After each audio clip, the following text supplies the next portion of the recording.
A very special good morning to all of you my lovely students। सो कैसे हैं आप लोग। उम्मीद है आप सभी लोग अच्छे होंगे और आपकी पढ़ाई भी ज़बरदस्त चल रही होगी। चलिए, तो आज हम लोग साइंस का कुछ क्वेश्चंस देखेंगे। ठीक है, साइंस का क्वेश्चन देखेंगे जो आपके लिए बहुत ही ज़्यादा इम्पोर्टेंट होने वाला है।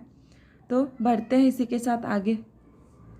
आगे बढ़ने से पहले आप लोगों के लिए एक मोटिवेशन कोड कि अगर कामयाब बनना है तो मंजिल पर नज़र रखो, अगर कामयाब बनना है तो मंजिल पर नज़र रखो, कौवों के टोकने से चील नहीं रुका करती। ठीक है, तो कौवों के रोकने से कभी या फिर टोकने से चील नहीं रुकती। क्या अगर कौवा बोल दे कि नहीं तुमको आसमान में नहीं उड़ना है, तो क्या चील रुक जाएगा? कभी कभी नहीं रुकेगा। तो आपका भी काम है कि आपको कोई भी बोले, कोई भी टोके कि तुम नहीं कर सकता है, तुम्हारे से नहीं होगा, तो आपको और भी ज़्यादा करके दिखाने का जज्बा और जुनून होना चाहिए उस चीज़ के अंदर में। ठीक है, तो आपका यहाँ पर कहने का मतलब है कि आप कौवा का जगह पर आप बोल दीजिए आपका पड़ोसी। ठीक है, क्या आपका पड़ोसी, आपका पड़ोसी जो वो हमेशा आपके हार का इंतज़ार करता है, वो हमेशा आपके हार का इंतज़ार करता है। तो आपको कभी ज़िंदगी में हारना नहीं है, जीत कर दिखाना है। तब जाकर सबको पता चलेगा आपके हौसलों का कि आप में कितना दम है, आप क्या कर सकते हैं। ठीक है, तो चलिए इसी के साथ आगे बढ़ते हैं। तो अपना जुनून और जज्बा क्या करना है, हमेशा कायम रखना है, संघर्ष करते रहना है। बिना संघर्ष के ज़िंदगी में कुछ नहीं मिलता है। और अगर आपके ज़िंदगी में कोई परेशानी आ रही है तो आपको उससे डरना नहीं है, क्योंकि जब तक ज़िंदगी में परेशानी नहीं आएगी तब तक इंसान आगे बढ़ने के लिए नहीं सोचता है। ठीक है, अगर परेशानी आ रहा है तो आप समझ लीजिए कि आप ज़िंदगी में कुछ आगे बढ़ रहे हैं। ठीक है, आज हम लोग मतलब कि साइंस का क्वेश्चन देखेंगे। ठीक है, इसमें फिजिक्स केमिस्ट्री बायो तीनों मिक्स होगा आपका। ये कि कमरे के तापमान पर कौन सी अधातु द्रव्य अवस्था में रहती है। कमरे के ताप पर कौन सी धातु मतलब द्रव्य अवस्था में रहती है। ठीक है, द्रव्य अवस्था में रहती है। फटाफट से बताइए। पहला है टीन, ब्रोमीन, पारा और बोरॉन। तो बताइए फटाफट से क्या हो जाएगा। कमरे की ताप पर सबसे पहले तो कमरे का ताप कितना होता है, 25 डिग्री सेल्सियस। कितना, 25 डिग्री सेल्सियस जो है वो कमरे का ताप होता है, जिसको हम लोग रूम टेम्परेचर बोलते हैं। ठीक है, रूम टेम्परेचर। ठीक है, तो क्या हो जाएगा आपका आंसर। जो भी बच्चे आंसर नंबर बी कर ऑप्शन नंबर बी कर रहे हैं वो सही है। क्या, ब्रोमीन। ठीक है, ब्रोमीन जो है वो एक ऐसा धातु है जो कि कमरे पर जो है कमरे के ताप पर द्रव्य अवस्था में रहता है। ठीक है, द्रव्य अवस्था में रहता है। ठीक है, और कौन कौन सा हम लोग का यानी कि टेम्परेचर यानी कि फ़ारेनहाइट और डिग्री सेल्सियस में बदलने के लिए एक फार्मूला होता है। अगर टेम्परेचर देख रहे हैं तो इसको भी हम लोग लेके ही चलते हैं। ठीक है, तो क्या होता है, F-32/9 इक्वल टू C/5। ठीक है, F से फ़ारेनहाइट में, अगर फ़ारेनहाइट में दिया रहेगा तो हम इसको डिग्री सेल्सियस में चेंज कर सकते हैं, अगर डिग्री सेल्सियस दिया है तो हम इसको फ़ारेनहाइट में चेंज कर सकते हैं। ठीक है, ये टेम्परेचर का रिलेशन फार्मूला है। ठीक है, चलिए आगे बढ़ते हैं। अगला क्वेश्चन है आपका, कैल्शियम परमाणु संख्या की संयोजकता। संयोजकता बताइए कैल्शियम परमाणु संख्या की, फटाफट से। कैल्शियम परमाणु संख्या की संयोजकता बताइए। Ca इसको और ये 20, इसका Ca सिंबल है और 20 क्या है, एटॉमिक नंबर है। इसका क्या हो जाएगा, जो भी बच्चे ऑप्शन नंबर बी कर रहे हैं वो सही है। ठीक है, क्या हो जाएगा, बी। इसको कैसे हम लोग बनाते हैं 20 को, 1s2 2s2 2p6, ठीक है, 3s2 और फिर 3p6 और फिर 4s2। ठीक है, अब देखिए 2 4 6 4 10 12 6 18 2 20 पूरा। और जो ये अंत वाला होता है उसी को हम लोग संयोजकता मानते हैं। ठीक है, अंत वाला जो होता है उसको हम लोग संयोजकता लेते हैं। ठीक है, तो कैल्शियम का संयोजकता क्या हो जाएगा 20 का, यानी कि 2 हो जाएगा। ठीक है, क्या हो जाएगा, 2 हो जाएगा। अगला क्वेश्चन है, शुद्ध जल का पीएच मान क्या होगा। शुद्ध जल का पीएच मान क्या होगा, तो शुद्ध जल का पीएच मान क्या हो जाएगा आपका 7। सबको पता है क्या हो जाएगा, 7। ठीक है, तो जो भी ऑप्शन नंबर सी कर रहे हैं वो सही है। ठीक है, तो आपको बताना है कि ब्लड का पीएच मान कितना होता है, ये 7.4 होता है। ठीक है, ब्लड का पीएच मान कितना होता है, ये 7.4 होता है। और फिर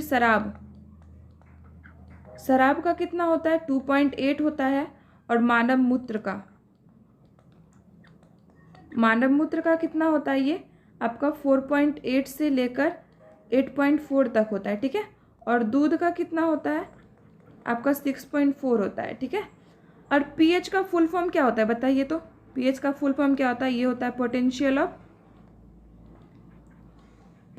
ऑफ हाइड्रोजन,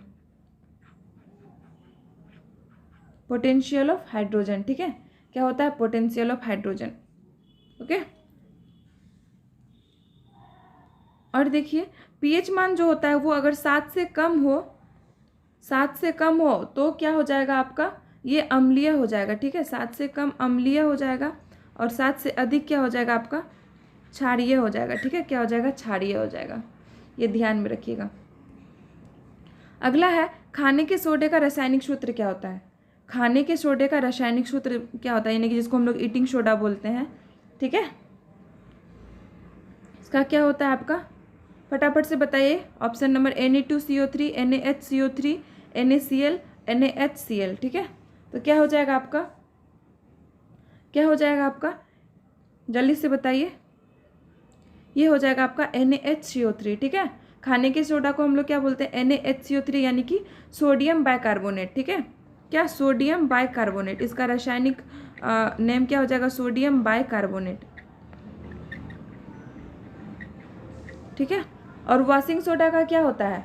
वॉशिंग सोडा यानी कि धोबन सोडा जिसको बोलते हैं, धोबन सोडा का क्या हो जाएगा? Na2CO3, ठीक है। Na2CO3 ये हो जाएगा आपका वॉशिंग सोडा।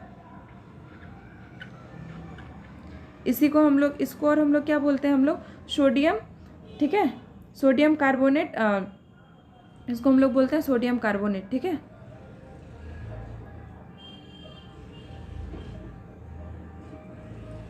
ठीक है, चलिए आगे बढ़ते हैं अगले क्वेश्चन के साथ।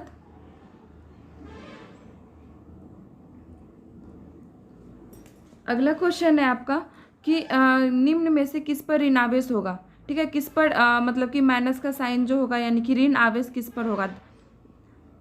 निगेटिव साइन, ठीक है। तो वो किस पे होता है आपका? बीटा कण पे, ठीक है। किस पे? बीटा कण पे, ठीक है। इसको याद रखिएगा। अगला क्वेश्चन है आपका, पॉलीथीन किस यौगिक का बहुलक है? इन चारों में से बताना कि पॉलीथीन किसका बहुलक है। Methane, ethane, ethene, ethyne. बताइए फटाफट से, पॉलीथीन किसका बहुलक है? पॉलीथीन किसका बहुलक है? फटाफट से बताइए।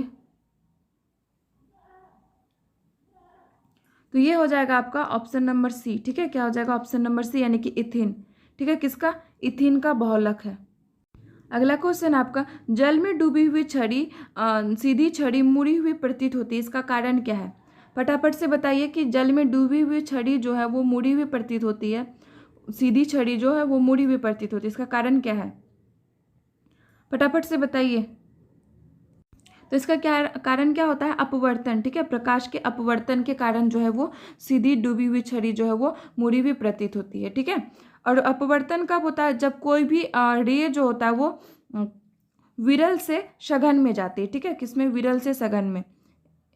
जब सघन में जाएगी तो वो क्या होती है? सेंटर की तरफ, यानी कि नॉर्मल की तरफ मुड़ने लगती है, ठीक है।